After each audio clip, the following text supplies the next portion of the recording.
Hello friends, कसे आहात सगळे? सध्या परभणीत काय चालू आहे हे तुम्हाला चांगलंच माहीत असेल. परभणीचा सर्वात मोठा उत्सव म्हणजे उरूस 2 फेब्रुवारीपासून सुरू झालाय. 15 दिवस हा उरूस असतो आणि माझी पण खूप इच्छा होती की यंदा उरसाला जायचं, पण डुगूच्या बाबांना सुट्टी नाही त्यामुळे कॅन्सल झालं. आणि लाईफमध्ये मी पहिल्यांदाच इतका मोठा उरूस बघितलेला, पण यावेळेस जाणं काही शक्य नाही झालं. पण सगळ्यात मोठी गोष्ट उरसामधली की इथे खजला मिठाई खूप भारी भेटते आणि ही फक्त उरसातच भेटते.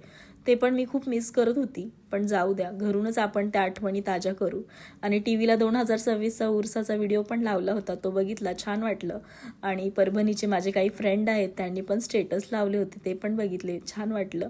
आणि तुमच्यामधलं कोण कोण यावर्षी उरसाला गेलं आहे मला कमेंटमध्ये नक्की सांगा. आणि तिथले फोटोज व्हिडिओज जर इंस्टाग्रामला आले तर मला टॅग करा, म्हणजे मलाही घरबसल्या थोडा आनंद घेता येईल.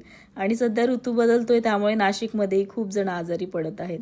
माझी अवस्था तशीच झालेली आहे. डुगूला सांभाळणं, स्वतःच्या तब्येतीकडे लक्ष देणं.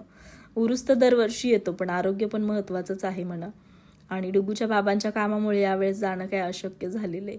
असो, पुढच्या वेळेस नशिबात असेल तर नक्की जाऊ. तुम्ही पण उरूस एन्जॉय करा. आणि तुम्हाला हा छोटासा अपडेट देणारा ब्लॉग कसा वाटला कमेंटमध्ये नक्की सांगा. भेटूया पुढच्या ब्लॉगमध्ये. बाय.